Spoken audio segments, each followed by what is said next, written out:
All right, so now you get me. So I'll introduce myself. You're not getting me now. The screen is available on the Zoom, so they can, I'm sharing the screen. So while they have the camera pointing at the speaker. So I'm employed at the SAO as the Science Engagement Astronomer here. So I'm a professional astronomer and I'm mostly involved in science communications and then various other things which are on my plate.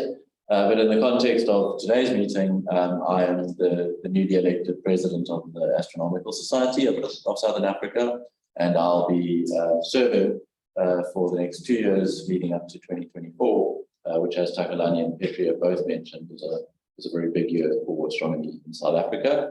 And just to sort of make this not a one-way conversation, there are definitely professional astronomers here and online, and I'd like to just talk a little bit about ASSA, what has been achieved over the last 100 years, and then maybe we can have that conversation this afternoon about ASSA's role in the astronomy landscape in the country. So, yeah. So ASSA has a constitution which has been developed over the last 100 years and been updated fairly regularly. But the declared objectives of ASSA are quite clear. So essentially what Petri was just talking about, and from my side, I also was introduced to astronomy through the Astronomical Society of Southern Africa, in this case through the Peter Maritzburg Center, which is now defunct, unfortunately.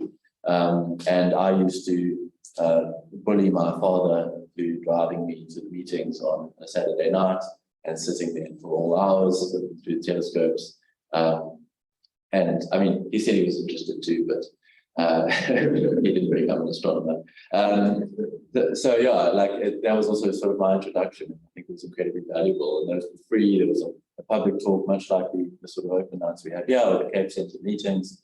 There was a talk about astronomy, some topic, and then stargazing, volunteers, telescopes.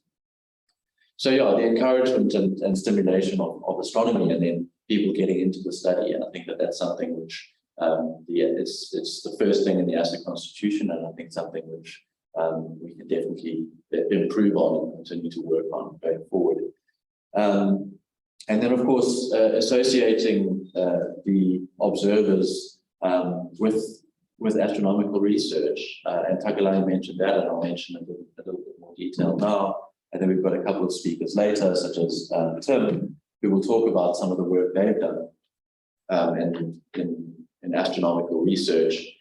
Clyde Foster famously discovered a storm on Jupiter, which is now called Clyde's Spot, and you know, that sort of link. It's something which is established. It's something which ASSA has done really successfully over the years, and something we can definitely continue to do and continue that conversation with professional astronomers about, you know, where we can use help and where the research is going, and what are the interesting topics. And then finally, the dissemination of astronomical information, which is helpful to both observers, but then also those interested. And again, Takalani and Petri both mentioned that the Sky Guide being the most famous and popular publication of ASSA, which comes out every year. It's quite beautiful, and Alka is going to talk about that in detail later. He's the editor, and he'll talk a little bit about our plans for future Sky Guides, for next year's Sky Guide, to make it a little bit more accessible to the general public. And a little bit more engaging, so that it's not too in-depth, because sometimes it can be, and we want to encourage people who have a basic interest too. So, and then of course there's NASA, which Chris will talk about, and the monthly notices of the Astronomical Society, and that is sort of publishing actual research and other interesting articles about the history or other aspects of telescopes. And that is available online as well. So at the moment, ASSA has a membership of about just over 600 people. And the membership system is through these centres. So we have 6 centres around the country, and in order to be a member of ASSA, you join through the centre, not through ASSA itself. The Durban Centre being the largest and most successful, they recently held a sort of stargazing event, which was, you know, they were expecting 10, 20 people to show up, and I think they had about 600. They were completely overwhelmed, and so yeah, just an incredibly successful event that was great to hear of, and it just goes to show that this incredible thirst for astronomy and some access to the skies. So yeah, so that's we also have country members and honorary members, and you know there are other centres which did exist in the past, such as Maritzburg, Bloemfontein, and those are centres which we try and push to develop again. The way ASSA works is we have a series of sections which are focused on different aspects of astronomy. The Comet and Meteor section, which Tim's going to talk about in a moment, or just after tea, so I won't get into any detail on that, but Tim is like a rock star when it comes to anything shooting through the sky. He's the first person on WhatsApp if I get a phone call, a message saying, we saw something in the sky last night. Tim, did you see it? Yes, he knows all about it. He knows where it landed. And that's that. And then he's got his own telescopes looking for these things too, which is super cool. We have a cosmology platform where we're just trying to keep the members current on what's going on in current research. And all of these sections have a section lead who's responsible for it. An observing section, which is incredibly active and popular, where people can share their recent observations, pictures, and sort of chat about, you know, how they're observing the sky. And that also has a quarterly publication on everything that's been observed. It's generally a beautiful publication which comes out. We also have a section on double and variable stars, where we've made a huge number of contributions to science, and there's some really prominent members, some of which are actually here online today. And Berta Monado, I don't think is online today, recently surpassed 2.8 million observations, which he's added to the catalogue. And actually, he was very actively involved in the DART mission too. So he was observing that himself as well, and got some wonderful observations of that. The thing Petri didn't mention about the DART mission, which I can just add, is that the impact happened while the asteroid was over South Africa. So that's why we got it, because we were set up, we had Atlas, we had Makuri, and when they launched it, they knew that they weren't going to be able to observe the impact. So it fell on us, basically, to capture that. And once again, just showing like the incredible access we have here. Like we were, if there was nothing in South Africa, that never would have been observed. So, you know, we were in a prime position for that. We also have an imaging and astrophotography collection, which is just got some incredible shots, which get incorporated into a lot of the publications. This is Cloud Spot, which I mentioned already. You know, he was doing some observations of Jupiter himself and noticed something which he'd never seen before, and alerted the professional astronomers who had never seen it before either. Got followed up by Hubble and others to try and document it. And yeah, it was named after him, which was, you know, super exciting.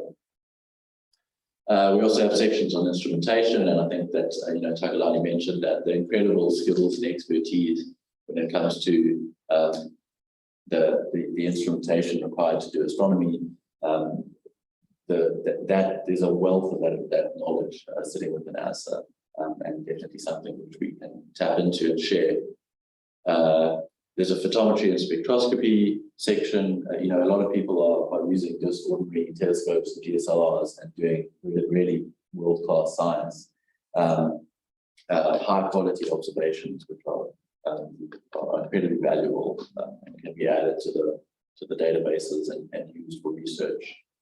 And then we recently re-established the dark sky section, of which I'm the head, just in terms of trying to work towards preserving our dark skies. This was brought up already today, and we'll talk about it more later. It's one of the things which has been included in the astrotourism strategy. The more, every year there's more light pollution.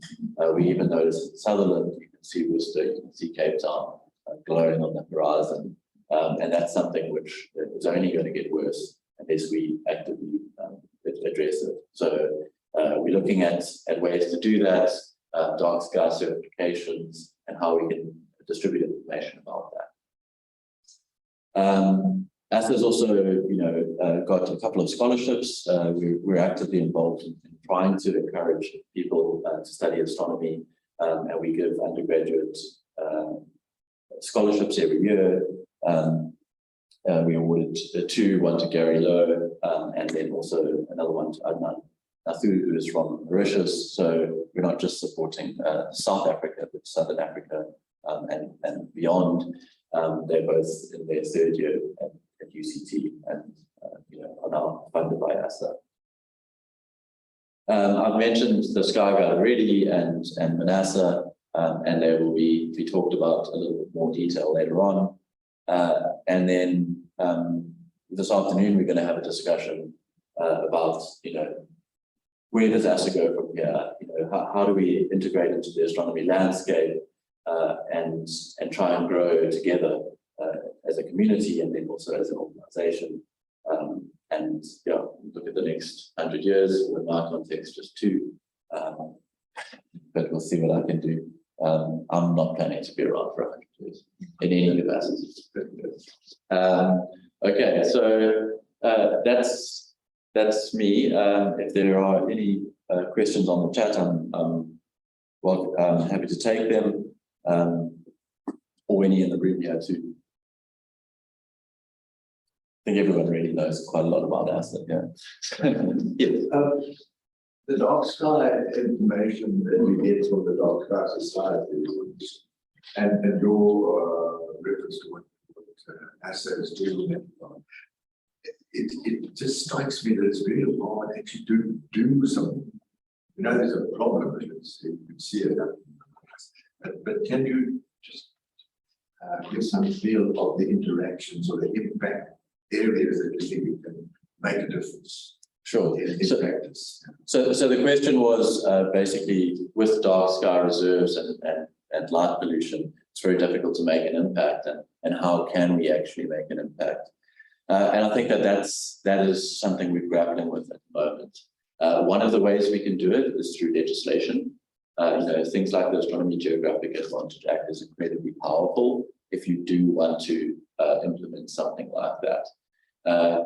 Creating policy for lighting policy for a town or city is a bylaw, so it's a municipal issue, and that would have to happen. So for example, Ruhr-Hochland, it's a Ruhr-Hochland municipality decision, and it has to go through those things. But having the backing of an Astronomy Geographic Advantage Act, for example, goes a long way in terms of promoting those sorts of things.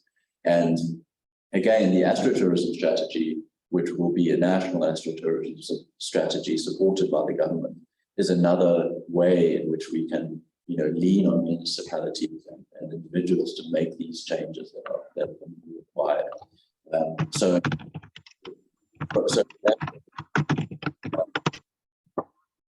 there's, having government support and high-level support is a great way to do it. But then at the other end of the spectrum, there's a huge amount of awareness.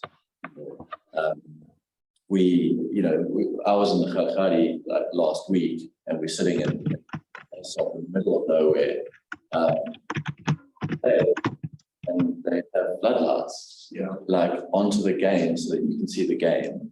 All I want to do is unplug them all, or turn off, trip the mains, because you just hundreds of kilometers from any light pollution, and now you're making it. And that's just a lack of awareness. The people running the I think it's something they should be promoting. Just a telescope there, everyone could. I don't know, wrong computer again. Let's try and mute. Okay. Yeah. So like, there's various ways we have to do it, and we have to do it in a cohesive manner across the board. Those are the questions.